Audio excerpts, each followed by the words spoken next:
All right, we are recording, and just for the record, I have gummies next to me in case we want to do So what we didn't record was me having that. jaw pain from my apnea oral sleeping appliance. I don't even think I can chew gummies if I wanted to right now. Is it that bad? Yeah, it's pretty bad, man. What is this machine or thing that you're wearing? I Like, mean, it kind of just looks like a retainer, and it just makes sure that your jaw it moves it forward to increase the you know your airway, I guess. I mean, that makes sense, but also no. Also, pain. Yeah, because I was gonna say, I remember I used to have the Invisalign, Mm-hmm. like when I first started college. Yeah. No, when I first started working after college. Mm-hmm. Um, and the last stage murdered me. Like it literally shifted my jaw. Yeah, And yeah. I It literally, changes your bite. Yep. yeah, I had to stop wearing it. I just couldn't do it. I just couldn't do it. So I just let everything go back to normal. I mean, yeah, it's pain, man. 6 months of whatever wearing those things. And I was just like, nah, not worth it. I'm done. Hmm. All right. Thank you for coming on, Mr. David. Hmm. Do me a favor. Yep. Introduce yourself real quick. Okay. Uh, David Lee, known Pablo for man, has it been like 2, 3 years It's, already. It's been fast. yeah, it has gone by fast. Yeah, it's really weird. So, I work in public health at a nonprofit. Obviously, everything we talk about right now is solely the express opinion of me personally. Got nothing to do with my professional or academic affiliations, right? God damn Uh, it. yeah, I just gotta say it. No, I know. Like everything that we've ever talked about would probably get us in trouble. I don't know about that. Like, I think a lot of the things that I say, I happen to work in a very what I consider to be like a very like progressive field, which is interesting. We can talk about that later. Where that's not the case in a lot of the way people view public health in a lot of the rest of America. But I've working in New York City government, working in public health. It's very. I don't really think there's been too many times where I couldn't speak my mind. Mm, And even during a meeting, I don't want to sidetrack too much, but like, I would mention recreational drug use and stuff like that to my bosses, to other like high ranking people, and they're like, and I shit you not, my boss is like, all right, man, I respect that. As long as you use it responsibly. And if you ever have any problems, just let me know. Like it's all good people. do you think that that's a lot of people being educated in all that stuff as opposed to, hey, I work at corporate America and some boss heard me say LSD or something? It's a couple things, like just off the top of my head. This is weird. Sometimes I think it's because of the way I was just like trained. Very often I'll be like, that's a good point. I've got I have three things that I can respond to. And off the top of my head, I don't have three things. I just make this shit up as I go along. I may say like, but there are a couple of points that like one, I think that in general, we've recognized that harm reduction is a much better strategy than abstinence, right? So instead of like shaming people and saying like, yo, man, you shouldn't be like doing drugs, especially hard drugs, it makes more sense to recognize where people are at. Cause I don't know, maybe they're going through some shit and they got to like smoke a little bit of weed. I don't know. Right. That's the first thing, right? To recognize where somebody's at, reflect their reality, and come from a harm reduction approach, which is, not abstinence, but making sure Control. people can use their stuff, make an informed choice, and have the resources to use them safely. That's why we have things like syringe exchanges. That's why it's kind of unrelated, but kind of related. A lot of like discussion about like bodily autonomy and like abortion rights and Right. younger people talking about like hormone blockers and stuff. Like there's an autonomy that you have to respect. So that's the first thing. Second thing is I think we also health equity has been a really big thing. It's always been a really big thing, right? But we recognize it more and more and more as we evolve in public health, as COVID has shown us. Yeah. Yeah, just a lot Well, of like it's made it more apparent about all the disparities, right? So a lot of people's circumstances, I think it caused a lot of it causes us to respect people's individual lived experiences, and that a lot of the history behind the criminalization of drugs is very like race focused. There's a history there, you know. 100%. I Yeah, I mean, remember. Go ahead. Sorry, my bad.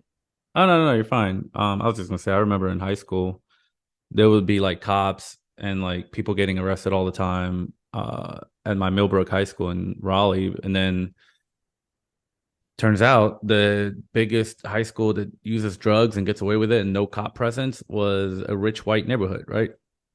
And Yeah, that's I like, believe that. no, it was like everybody knew that that was a high school to go get drugs. But Mhm. in the lower income, cops everywhere, like looking for that shit, right? Yeah, I believe it. But anyways, before we get too balls Oh deep wait, into all sorry. that shit. Oh, go ahead, go There's ahead. one more thing. There's one more thing Yep. about like recreational drug use. And see, I'm not advocating for recreational drug use. I'm just saying that I happen to do it. But there's a lot of stuff about coming out about hallucinogens and some other quote unquote harder drugs uh, being kind of useful for therapeutic uses, right? Oh, 100%. A lot of these like breakthrough trials for mushrooms, LSD, MDMA.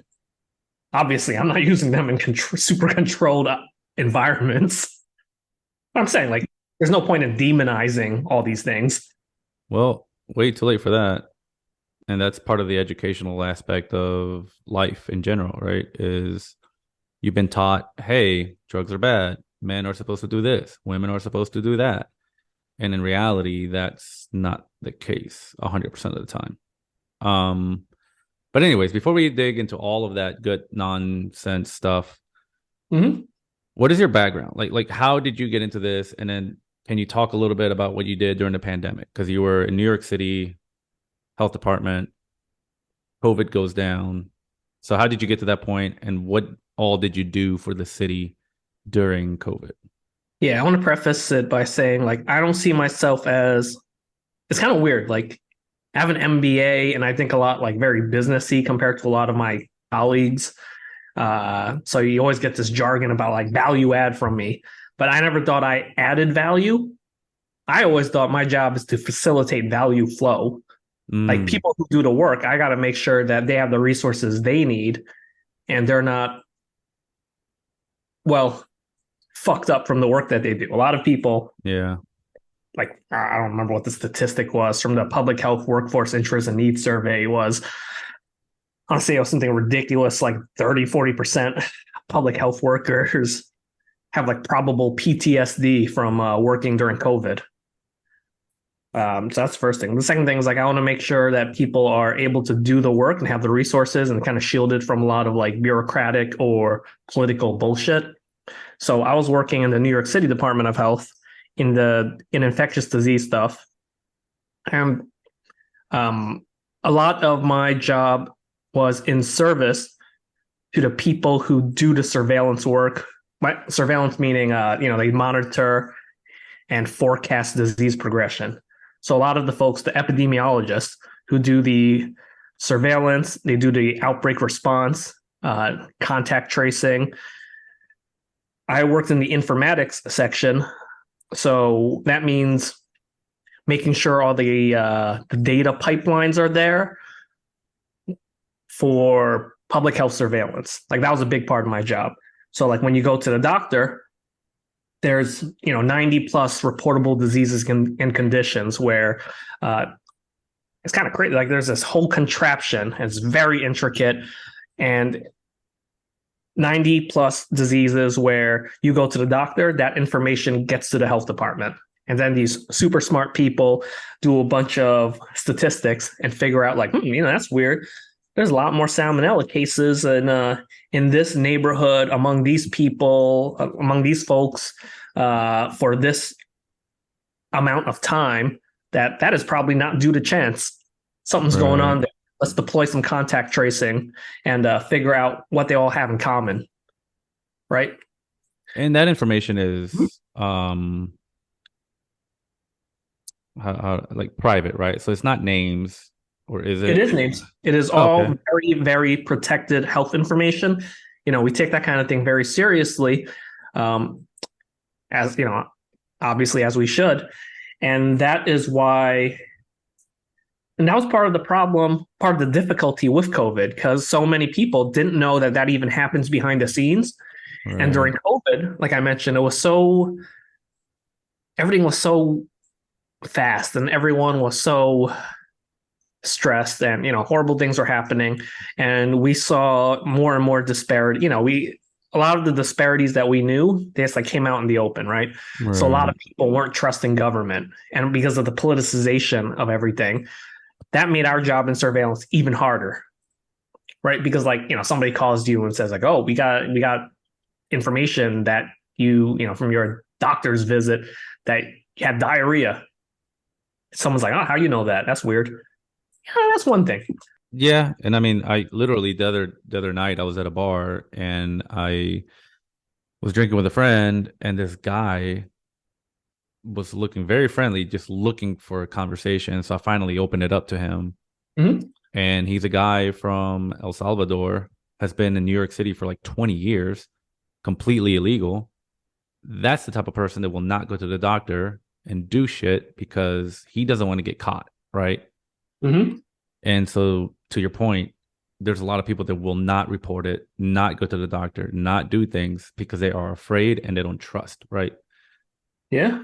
So we had to make sure like that sort of disclaimer was very, very evident when we did contact tracing. But anyways, my background then is, it's all in all this like surveillance informatics, disease surveillance kind of stuff. And, this wasn't my first emergency response. There was Legionella outbreak in the Bronx, I want to say like in 2015 or 2017 or something like that.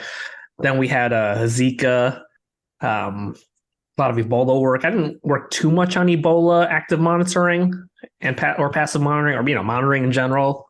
Uh, I did support some work for that, but nothing prepared anybody for what we saw with COVID. So during COVID, I was part of this team that was kind of conscripted to work with the health and hospitals, which is the New York City Department, the New York City's public hospital system. It was a bit unusual because usually that's the job of a health department as opposed to a care provider. Uh, One can argue that there were a lot of politics involved with City Hall, and you've seen a lot of arguments for that. I'm not here to talk about one way or the other. There was there was some sort of like bad blood and people feeling some sort of ways about it in public health. But I didn't really have time to think about that, right? Like we're part of a small team. We just had to get stuff done. I got a call at like 7 a.m. from my boss, and he's like, "Hey, buddy, I guess we're working on COVID for the next however many months. You're the first person or second person or whatever person to call that I called. This is going to be our thing." So within things ramped up real quick. I want to say this was in February or March. Like it's all like that whole time period is a blur. We were working like 120 hours. It was nuts. We would find things out so quickly. Everything was moving so quickly, right? We weren't like in all these clandestine meetings with public health people. No, it was like we would find things out from Mayor de Blasio's. You know what? Actually, I'm not going to talk about that. About any communication stuff, but we coordinated with other city agencies. We had to stand up a workforce of thousands, within weeks. It was intense, man. So like, it's kind of weird. Me after I did all this shit. Yep. But me from like, I don't know, pretty much just like getting wasted and like partying. Well, But I I think, mean, yeah, mhm. the way you talked about it and everything else and everything that you've gone through, which I won't say unless you say, but obviously the human body can only take but so much stress and pressure until you need to kind of like, I don't know, do something else, right? Like kind of escape it a little bit. Yeah, there was definitely like an element of escapism, and I was really lucky. I don't know about lucky. Well, yeah, you know what? I was lucky. Like, and I do appreciate hanging out with you a lot. I think you came into my life at a very opportune time, and we had a lot of fun. Yeah. I'm really grateful for that, you know? Yeah, I'm really grateful that we got to hang out so much and that we got to like just fuck around, have fun, like hedonistic behaviors. Well, I mean, I'll just go ahead and say it, dude. Like, I love you. You're an awesome human being. We disagree on a few things, but they're all usually like the most dumb, high level, philosophical, dumb ideologies, right? But at the end of the day, I mean, yeah, we did hang out, chatted, agreed on like everything.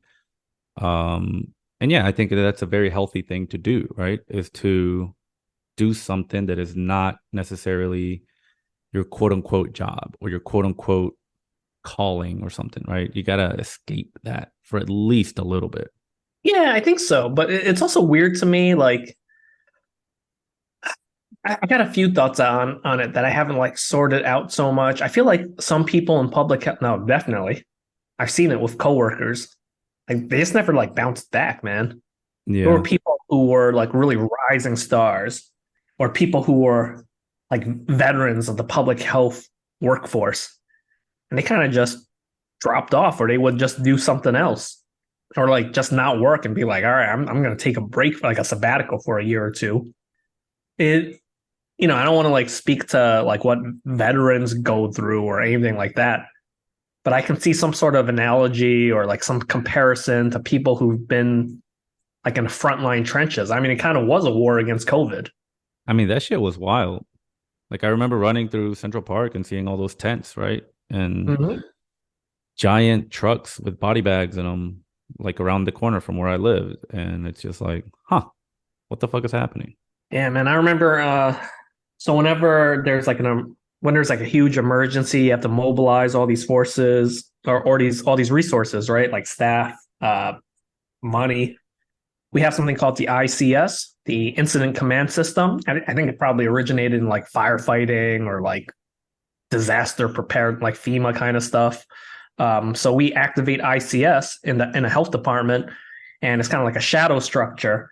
Like you have your regular, the day to day during quote unquote peacetime. You've got your regular org tree, and then it's like oh shit. And then you flip a switch. It's ICS time. Everyone reorganizes. It's nuts. I remember being ICS calls before you would see shit in the news, and we're talking about like oh man we got to get more body bags, or we got to get more like PPE out to like these trucks and like these hospitals. Well, it was like a crazy time. During that time, I was going through I was like fresh out of like a divorce, you know? So I feel like for me, it was a bit of a distraction from divorce. Yeah. It definitely was. And I think it reminded me that, life is bigger than my own like personal, than my own personal shit, I guess. And that I had like shit I had to worry about for like, I don't know, like the world, something beyond me. Right. So it came out that's a fucked up thing to say that COVID happened at an opportune time, but you know what I'm talking about. Like these were two horrible things that happened. I think I was fortunate enough to get something out of both of them. Mm. Right. I think I was able to reflect on my personal life after my divorce. And I think COVID gave me time to focus on something that was more important than what was just going on in my personal life, and it gave me some perspective. Yeah. I mean, that's the crazy thing, right? Is that you were able to channel all of your attention and energy into something that at the end of the day was life changing for a lot of people, for the world at the end of the day, right? Like here in New York City.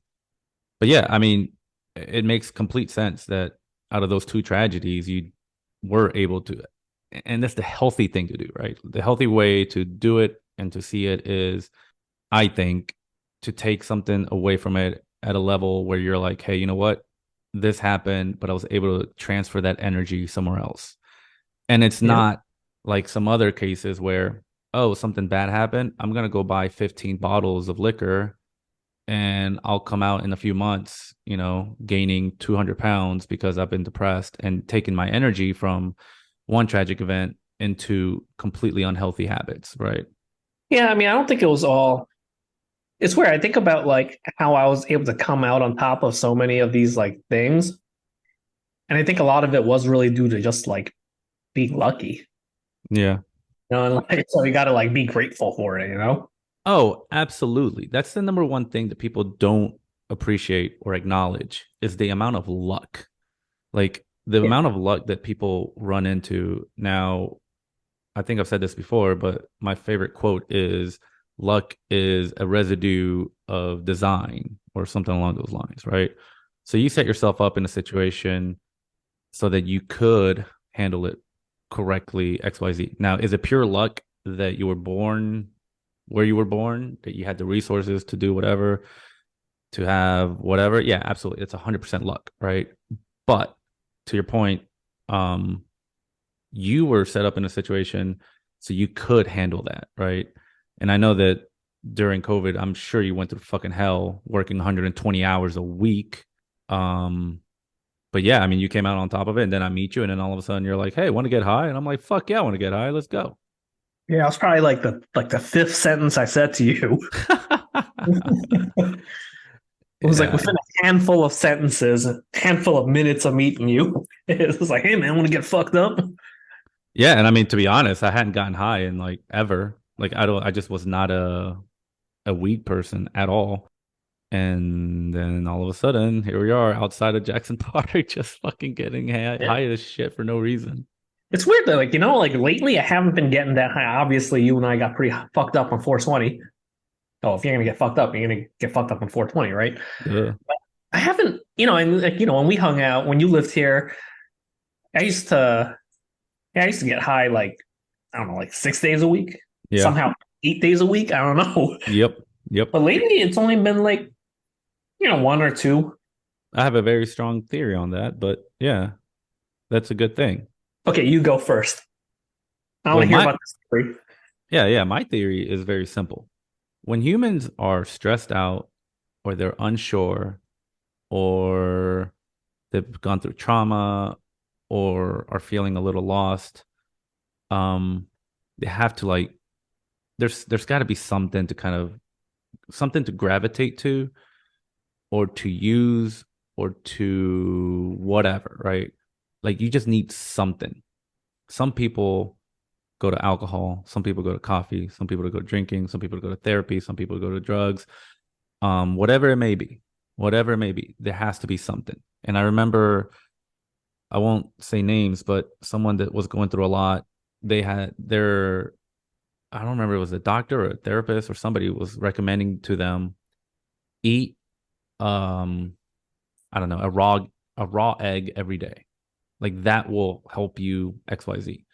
And so literally every day they would go out and get an egg and eat it raw. And they were like, oh yeah, I feel so much better. Right. But that's that human aspect of needing something. Like everybody needs something. And so I think during that time, it was a very stressful time. You were going through a lot that I cannot imagine or pretend to imagine. And if getting high was comfortable and made you feel good and whatever, of course, why would you not do it? Right.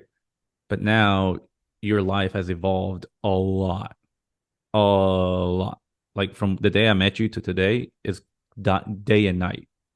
So for you to Hmm. tell me, hey, I don't get high every day anymore. Hey, I don't do this. I don't do that. My life is different. I'm going to do this. And I have an idea of that. It makes perfect sense to me. And I'm not saying that getting high is only for people that are like looking for anything, but it is a crutch, right? Like I know somebody that has been doing shrooms a lot, and I'm like, well, that just tells me that you're looking for something, or you're using it as an outlet or whatever, right? So that's my theory. I may be completely wrong, but though I'm sticking to it. That's my story. I'm sticking to Coincidentally, I have been eating a lot of eggs. it. Fucking with you. I have not. That shit is too expensive. I can't afford eggs. God damn, Joe Biden is out of control. Why is he making my eggs so expensive? Hmm. But yeah, I don't know if I would say like drug use is a crutch. I would say or substance use is a crutch. I would say it's I like agree. I agree. it can be a coping mechanism. I agree. That's why I try not to say crutch. I try not to Yeah. say crutch, but there is always something, right? Yeah. Actually, a friend of mine was asking me, she was like, "Why do you do stand up?" And I was like, Hmm. "Well, I do it every now and then. I don't do it on a regular basis." And she goes, "I wonder what happened to you where you feel like you need to go in front of people and make them laugh." And I'm like, I don't have that need at all. Like that's why I haven't done it in forever, right? Like it's a hobby. Hmm. But I agree that there are a lot of people. I have met a lot of people in the comedy world that clearly are going through something, have trauma, have gone through shit that I will never understand or know about. And they are looking at that stage as something to have, right? So again, it's not a crutch, not a crutch. I'm not saying it's a crutch, but it is something. And I think every human needs that something. Okay. Everyone. Fair enough. But yeah, that was me during COVID. That was it was a lot of work. Then even after COVID, CDC realized that we have to change we needed like an injection of money into public health systems and in particular surveillance, epidemiology lab capacity. So a lot of my work then was planning what to do with these funds.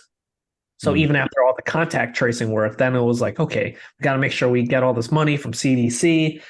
We've got to figure out how to have sustainable funds because sometimes, like, CDC, like one of the problems with public health is that it's very feast or famine, right? Like there's an emergency or like there's a hot topic, Throw all the money at it. throw all the money you can at it, and then policymakers are like, nah, we're cool. No more money about that. Like that's what happened to tuberculosis, right? Like in the 90s, early 2000s, shitload of TB money. Now, TB, and then subsequently the TB program shrank so much. Just like, you're so good at your job that you kind of work yourself out of a job. Yeah. But that's the kind of people, but that's what you do when you're in public health. You get a bunch of like do gooder, goody two shoes kind of people. They're trying to make, that's what they want to do. They want to put themselves out of a job. They want to eradicate the disease. That's Yeah. their calling, right? Yeah. But anyways, yeah. So if we could, um, we'd make sure there's no more COVID. But But then how's Pfizer going to make money? yeah, well, now you see a lot of drugs about like, it's interesting when you mention that too, because I used to argue like 10 years ago, no, not even 10 years ago, like 6 years ago, 7 years ago. I'm like, man, why am I working in an infectious disease, man? Like, if you look at the top burden of disease, it's going to be stuff like heart disease, cancer, mental health stuff. Like the top Mm-hmm. cause of death and like disease burden, Yeah. it's not going to be infectious disease. I don't know. You'll see like in the top 10 causes of death in New York City, like pneumonia is on there. Pneumonia is like a caused by infectious disease stuff, right? It's caused by respiratory diseases, but it wasn't like up there. But after COVID, it surged. But I was thinking, yeah, this is totally where we've got to head to in public health. Work more on the chronic disease stuff. And it's interesting now that I see all these pharmaceutical responses to like obesity. Like they've got man, what is that one that is for like I think it's for diabetes, but people use it for weight loss. Yep. I've heard of that. I'm gonna look this up real quick. I think it's Ozempic. Yeah. I heard. Yeah. I don't remember what it was for, but they Yep, were using Ozempic. it for weight loss. Mm-hmm. Yeah, and then you see now we have all these HIV antiretrovirals that are, and it's good that HIV is a chronic disease now. It's not like Death sentence. yeah, yeah, it's good, but well, to answer your question, I think that's where pharmaceuticals will make their money. Also, kind of related. You see so many people leaving public health now, like governmental public health, to work in pharmaceutical companies. There's just so much recruiting. I've seen a shitload of people leave to go to work in epidemiology and drug development, vaccine development at pharmas. What do you think that is? Just money? I saw this statistic earlier, and so the big survey for the public health workforce is called PHWINS, the Public Health Workforce Interest and Needs Survey. I think like when they surveyed people, 49% of the reason people are leaving is for pay, which I get. That makes sense to me. Like you get these folks with like PhDs and MDs and they can be making a shitload of money doing whatever, right? Yeah.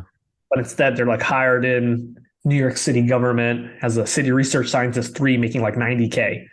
But it's not like It's not nothing, but it's not 500K from somewhere else, yeah, right? man. Like it's not nothing, but like you probably be working somewhere else at like a pharma for like 40K more than that at least. I mean, at least I would hope if you've got that level of education. Mm-hmm. But I've seen PhDs start working at the health department, at a health department for like 80K. That's crazy. Yeah, that's nuts to me. That's like, I don't want to say entry level at like Bank of America, but like, it's not that hard to make that much at a bank. Yeah, that's why it's always been weird to me, like, living so far, like, people listening, Pablo and I met at Jackson Park, which is like, I would say it's a luxury high rise in Long Island City. Is that a fair way of characterizing it? Yeah, that's exactly what it is. Yeah, and like, dude, there's just so many people here working in like finance and fintech. And you and I, we had studio apartments. Right. A lot of these dudes have like high level, like, like a high floor, one bedroom or whatever, Yeah. all working like in finance and stuff. It's It, it's it's irksome to me no, that yeah. I mean, I remember I had a conversation with a friend and I was bitching about how teachers don't make enough Mhm. and how teachers make so little, blah, blah, blah, blah, blah. And she was like, no, actually, it makes sense. And as much as I morally disagree with her, financially, logically speaking, it does make sense because people at banks, people at fintechs, people at any sort of like massive company that's generating money, that's their job to generate money. How many teachers put a report together and say, hey, here's how much money I've created in the immediate Yeah. speak, right? So morally, I disagree with that because I think that these kids that are learning are going to be more important than, I don't know, an income statement from JP Morgan, right? Like, oh, JP Mhm. Morgan beat earnings by X million dollars, right? Hurrah. Does that really affect the world? Maybe to the people that own JP Morgan and the people that have like shit tons of stock, right? Mhm. Because if you only own like 100 of stock of JP Morgan, who cares? It's nothing. Like you're a peasant. Even if you own 500 shares of JP Morgan, that is nothing. You are a peasant. But the Yeah. children that are being taught that are going to be future leaders, future teachers, future doctors, future everything, that is way more valuable in the long run than any, I don't know, FX trader at Chase, or Citibank or whatever it may be. Yeah, it was interesting. I was talking to somebody who works at Citigroup, right? Because you and I, we know a bunch of people in our mutual group of friends who work at Citi. And there was I guess last week or this week, there was a huge group of protesters talking about how Citi sucks because they work with big oil so much. Mm-hmm. And this person at the bank was, who works at the bank was like, I just do this internal facing thing for Citibank. It's not my fault. But I'm like, I don't know. Some part of me is like, you've made a choice to work for Citigroup. I'll agree and disagree here. And again, Yeah, you and I talk a lot about this, especially whenever we go drink about like the attribution of, well, sorry, go on. Yeah, I interrupted. You go no, ahead. no, no, no. You're fine. But yeah, I mean, did we make the choice to go work at a bank or a tech company or whatever? Yeah, but that's because at the end of the day, we still need to make a living, right? Like, is the janitor, the immigrant janitor that moved here who doesn't have papers at a McDonald's making $7 an hour, Is he part of the problem for why America is so fat? Well, not really. I think he's just looking for an opportunity to feed his family, grow, blah, blah, blah. Now, I agree at a certain point when you have a privilege to get a good education, be well informed, all that good stuff. It is a lot. There's going to be 400 jobs that pay really well versus 10 in the private sector that quote unquote doesn't benefit man. Or you can have 10 really good paying jobs that does benefit man. Now, which one is going to look easier to get into? Which one looks more lucrative? Those 400 that are easily, readily available to go get money versus, oh, yeah, but these 10 jobs that do pay well, you also have to have a master's. Oh, not just that, but then you also need a PhD. Oh, and then not only that, but you need to have like experience. They make those public sector jobs that actually pay a lot very difficult to get, from my understanding. So, are we part of the problem? Yeah, probably. Is it our fault, or are we just playing the hand that we're dealt? That's also very true, right? I feel you, but I would argue I agree with you in principle. In practice, I would I think that you, me, and the people that we mutually know, they have the means. Yeah, Like, I'm not talking about like, my dad came here, he wanted to do engineering, but he's like, nah, I got to raise kids, I got to drop out of school, got to be a waiter right, for it's like, I don't know, like 40 years, work two jobs.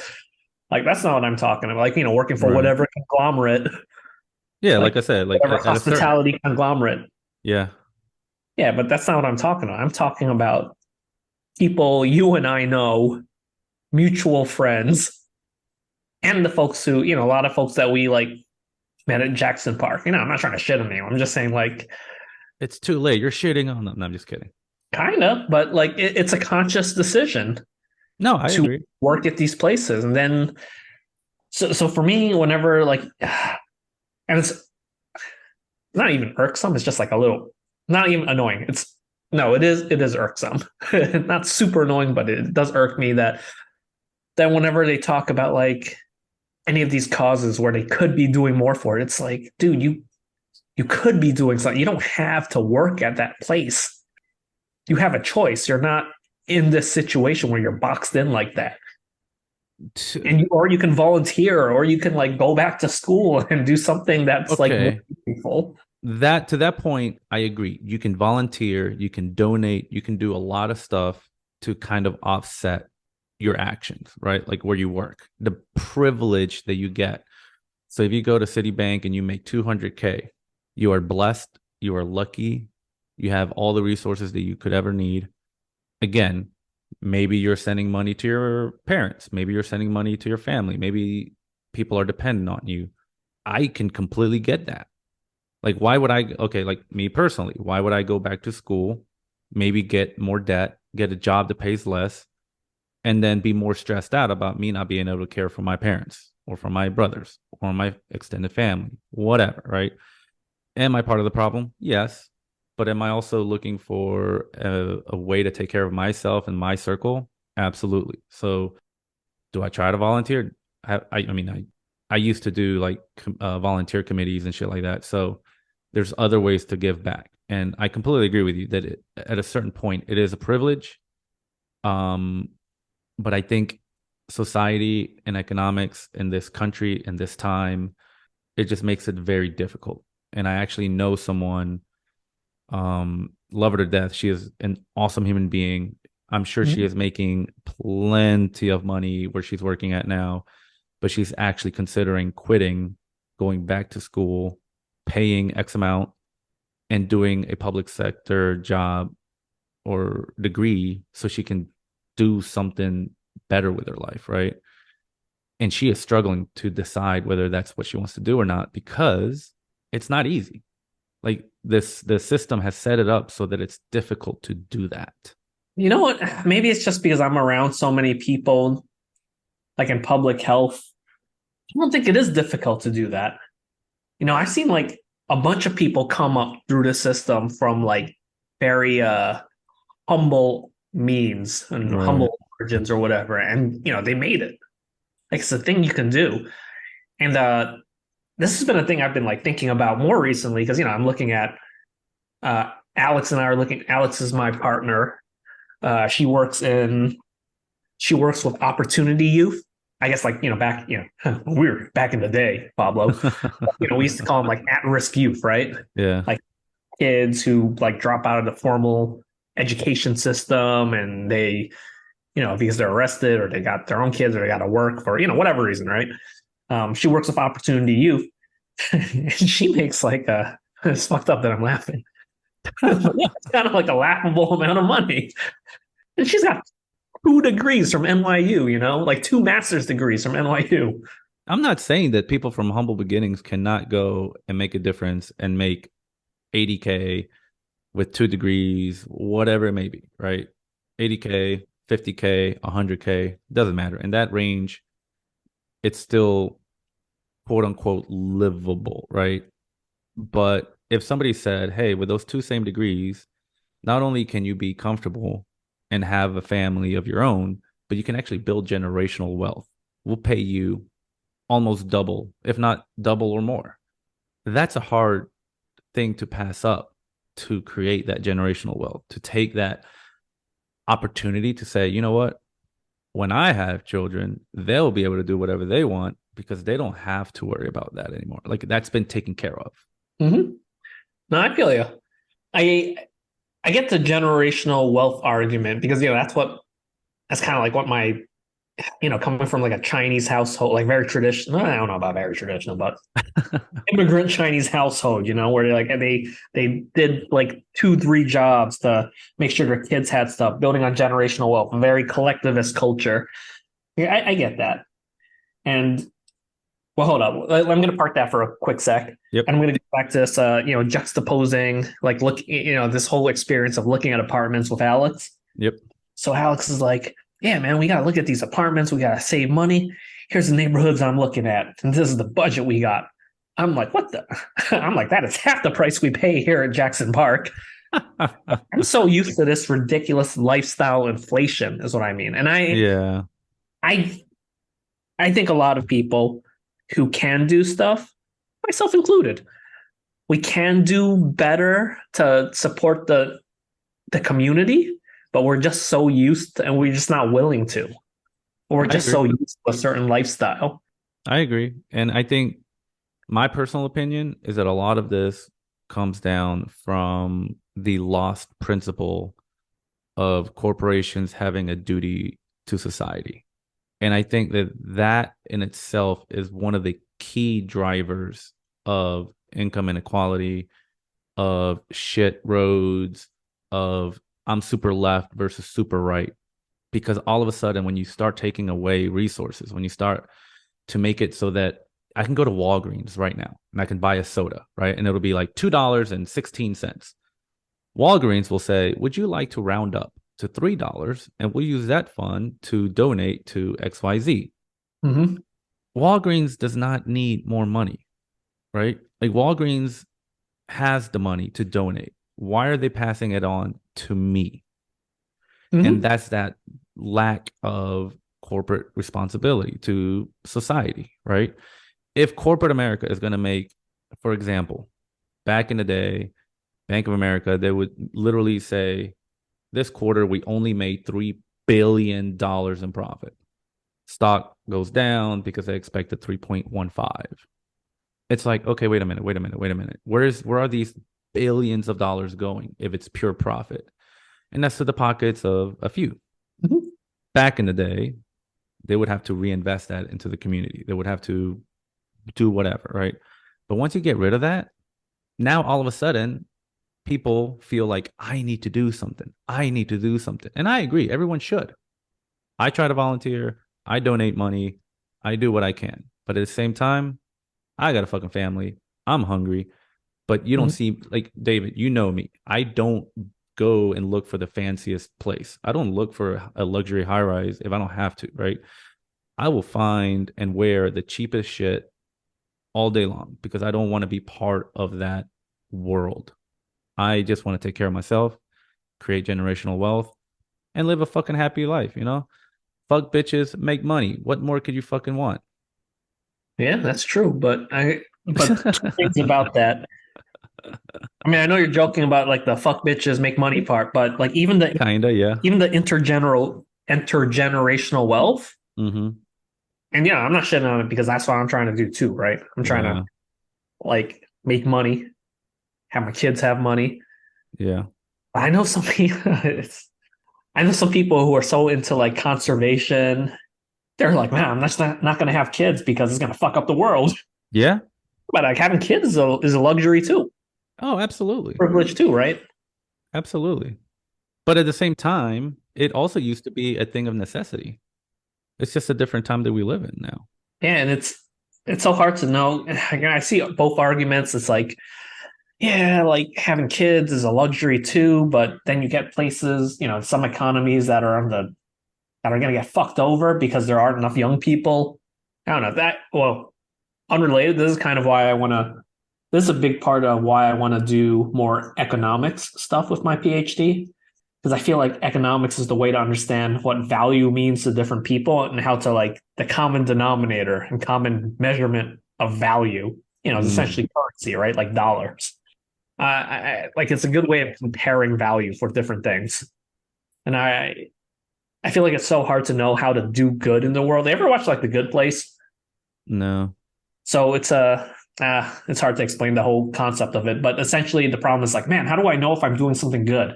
Like, yeah, Mm, I want to buy these made in the USA jeans, but actually these made in the USA jeans, they have to cut costs somewhere, so they made them in like the middle of nowhere, or like with cheap labor, and then they have to fly it over to New York, truck it over to New York City, and like, how do you know when you're actually doing something good, right? Like, is that like better for the world and for people than I can't think of like a great counterfactual. The only one that I can think of is like factories in Asia. I think they're, which is even worse, of course, probably. But it's so hard to say like what's good now. This I becomes a complex world. Like supply chains, value chains are so complicated. 1,000% agree. And this is why I laugh at people when they're trying to be righteous, right? Like, I remember one time I went to like a vegan restaurant because the people that we were with, they were vegans and they're like, not your typical vegans that are like, oh yeah, I'm so healthy. No, it was like, no, if you eat meat and if you eat this, you're part of the problem. You're hurting the world, blah, blah, blah, blah, blah, blah. And I'm like, yo, can you just let me live? Like, if I want to eat a fucking slice of pepperoni pizza, let me eat a fucking slice of pepperoni pizza, right? But they're trying to like come at it from an angle of I'm good and you're bad. And I hate that shit. And I just sat there and I'm like, okay, you do realize that we are in a restaurant in New York City taking up space. Do you think these plates just magically got here? No, they got transported in some semi truck, fucking burning diesel oil in an unfiltered engine, unfiltered muffler, just hauling ass down the fucking highway after the silverware got shipped from fucking China, where little children are making these things. But you're gonna tell me that you're a good person because you're eating fucking quote unquote vegan? Get the fuck out of here, right? Like, it's ridiculous. If you want to be a vegetarian, good for you. If you want to be a meat eater, good for you. If you want to live out in the woods, good for you. If you want to live in a luxury building and consume everything that you should not consume, good for you. I don't care. What you have to care about is what you do and be respectful and just try to do the right thing. Some people don't do it. Oh well. Like, since when has society ever been perfect? Since when has the consumption and humans done the right thing? Never, ever. We're just more aware of it because we're more educated today. Um, we have more research. We have more ways of communicating our findings. We have a better way of understanding. And that's why all of a sudden you get these crunchy ass fucking Brooklyn pieces of shit just trying to like look down on people. And it's like, guys, kindly kill yourself. Like I don't deal with that shit.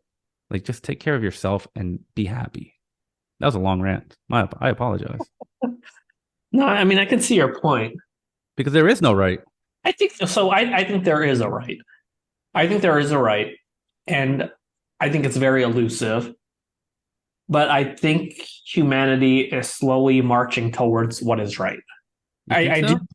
I do. I think that's the point of science, and that's the point of education. So I think very, very slowly, we're going to know more and more about what is right. Like a normal average person today, I think understands a lot more complex theory of economics than somebody like 900 years ago. That's the whole point of like, that's evolution, right? We're going to slowly know more. And I think it's weird. Like we have because of technology, there's like higher chances of us like fucking everything up, right? Yeah. I think like back then, like people, like an individual's impact, besides like Alexander the Great, like Genghis Khan or whatever, like, the average person probably had like some impact like locally.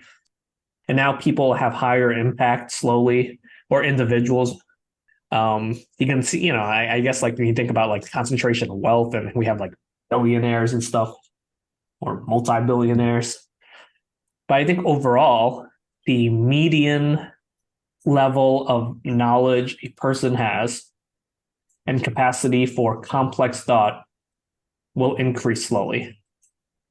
Like I do believe in that. I do think that we are taking the right steps as like a race. Or maybe I'm being too hopeful. I don't know. Yeah, I would take the opposite view. I think that the principles of economics, the principles of what people are acting on have not changed in 30,000 years. I don't know how long humans have been here, anywhere from like 50,000 to, I don't know, 20,000 or whatever it may be.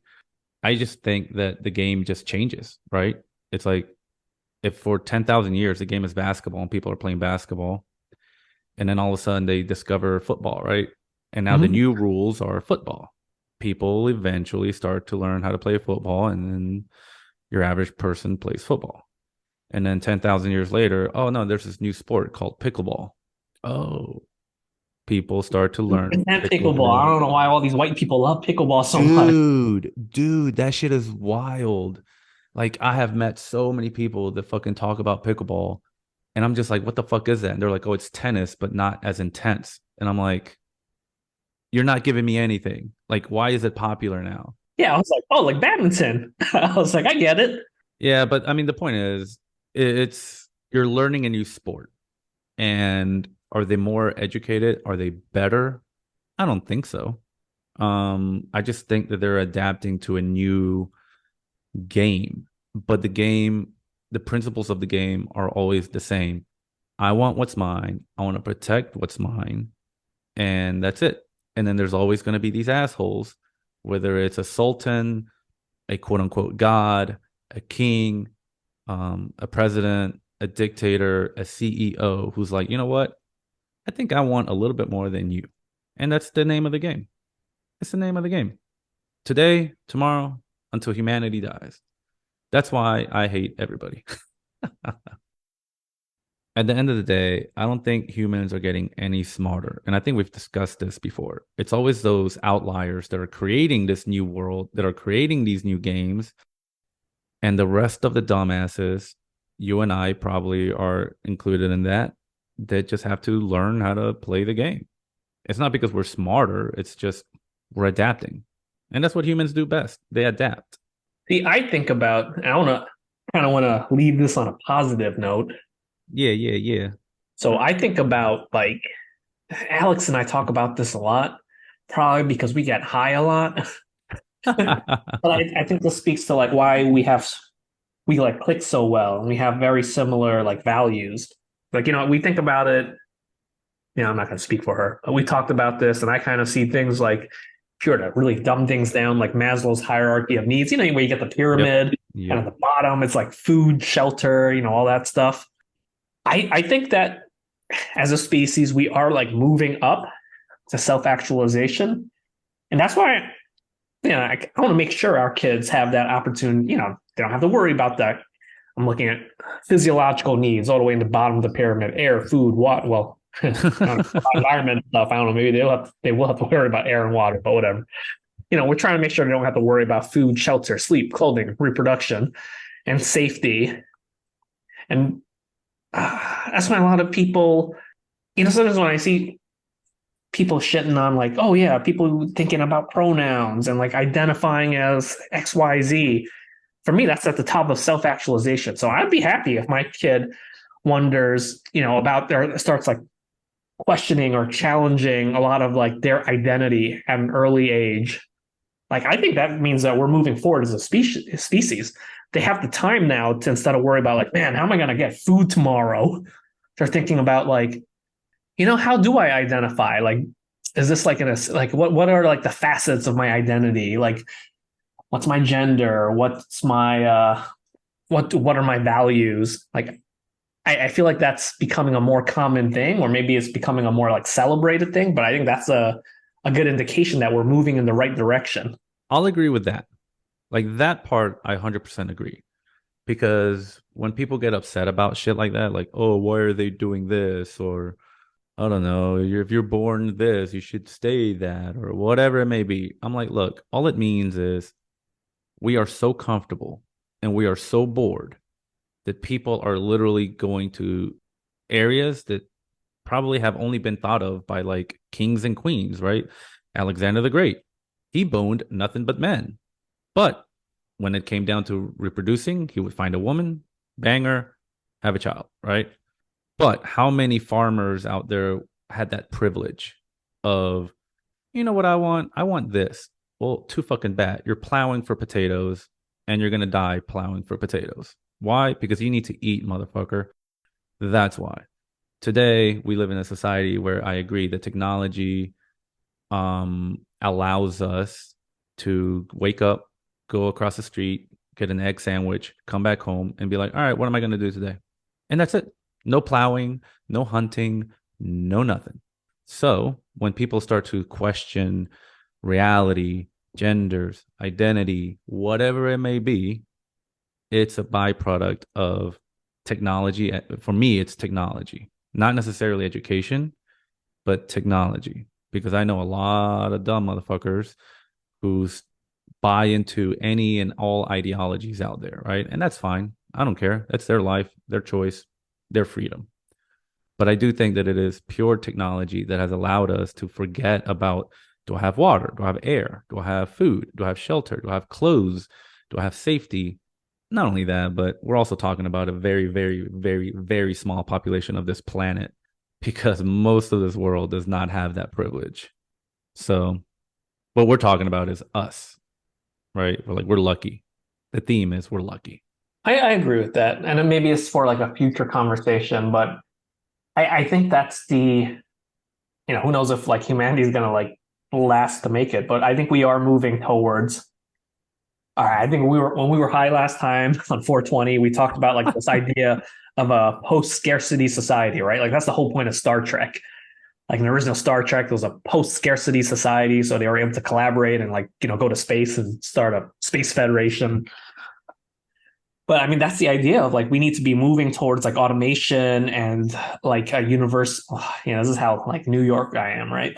Talking about like universal basic income, where people have the opportunity to think about all these other like cognitive self-actualization, transcendence, all those sorts of things, instead of worrying about like, man, I got to plow to put potatoes on the table or whatever. Yeah. Like, oh man, the day's not long enough. I need to go plow more potatoes. Yeah. Imagine that transition from it's always dark to all of a sudden, hey, we found this oil, or I don't know, animal fat, and we can burn it and we can have light, daylight, or a little bit of light at night. Like that transition, right? Like you went from 100% dependent on the sun to all of a sudden some artificial light. And then that little artificial light became candles and oil and all this stuff. And then also some assholes like, yo, electricity. Yeah, And now man. we, Now we got Chat GPT. yeah, I know. And so this is to your point, the universal basic income. That's not an option. If you want to have a functional society, that's the only out. Because unless you make everything free or rationalize everything, it's just not possible. Because everybody keeps telling me, oh, no, no, no, it doesn't matter about AI. New jobs will come out of this. And I'm like, no, no, no, no, no. You don't understand AI. AI is not a machine that can build robots or cars or hamburgers. It is a machine that can literally type papers, give speeches, create pictures, create video, create stories, plow the potatoes, plow your fucking wife if you wanted to, Like it can literally do a gazillion things. So where are you going to take those populations, those gazillion jobs? It's not going to create 2 gazillion jobs. It's going to take away 2 gazillion jobs. So then what do you do as a society if nobody has a fucking job? Yeah. Universal basic income. Yeah. And I'll need to think about that in terms of like, that argument of like it's going to take away jobs. Like I understand that. I agree with the universal basic income because I think that's where we need to move towards as a species. But I need to think more about do more research to give a not asshole-ish response about like about like the job situation and AI in general. Yeah. I don't know. I'm not saying you're an asshole. I'm just saying like I don't know enough. No, I don't give a shit. So I've talked about this way too many times, and I have yet to hear a single solid argument about what's going to happen. Because outside of we're just going to lose jobs, because somebody was like, all right, perfect example, lawyers. You have a lawyer that knows X amount of laws, and so you hire them. They do the research to put a case together, blah blah blah, right? Especially for like corporate law. Let's focus on that. All of a sudden, you have this machine that knows all of the laws, and you can literally say, "Hey, make an argument for this using laws, blah blah blah blah." Bam. So now instead of a team of 10 lawyers fighting this case, you can literally have one lawyer using AI to make that argument. Okay, cool. Well, there goes 9 lawyers out of a job. There's already a McDonald's out there that is like humanless. It's all machines, robots, whatever. You just got rid of 15 jobs, right? Now you're losing not only the high earning jobs like lawyers, but low earning jobs like McDonald's. Now think of all of the shit in between that is going to get lost. I just don't know an out. No one has given me an answer of what the solution is. I don't know. Maybe people will have more time. Like maybe you'll just create like the next generation will just do more creative stuff, right? Like the point is not to be productive, as in like like maybe it's not about like productivity in terms of utility, but like producing creative content. But I don't know. Then people will argue that you can use AI for that too, I guess.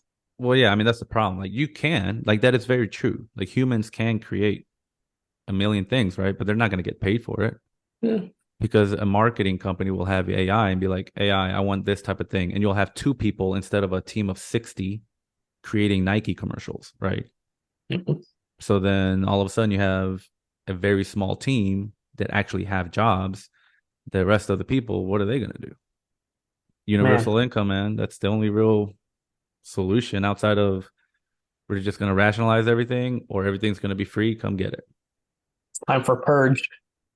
Yeah, I mean, honestly, I don't know where all of the shit is gonna go, and I'm just lucky enough to know that I'm old enough to die before the AI gets good enough to do all of that shit. I hope. See, for me, I'm like, I don't know, I'm of two minds of it. I'm like, if AI could solve all these public health problems and like obsolete me, I'm like, that's kind of cool. Like solving a lot of the like that'll be quite the world to live in where we don't have to worry about things like neglected tropical diseases and like things that people aren't putting money towards now. But then what would you do? I don't know. I find something to hustle about, but it goes back to being a conversation. Like there are some people who work and try to obsolete their jobs, and they'd be happy about that. People who work in infection, like people who work in HIV stuff. A lot of them probably be like, "Oh, sweet, HIV ain't a thing anymore. I can do something else in my life now." Yeah, yeah. But they still need income. We'll be podcasters. That's what we got to get on. Yeah, everyone's gonna be a podcaster. We got a Everyone's podcast. just gonna have like a headset on, listening to podcasts all day. Talking podcasts. So that's why you and I got to get good at this. No, yeah, I mean we'll create our own little thing, that 6 a.m. train. Yeah. No, I mean it's a crazy world. There's no winning. There really isn't. And I honestly don't believe that there's a right or a wrong in this world.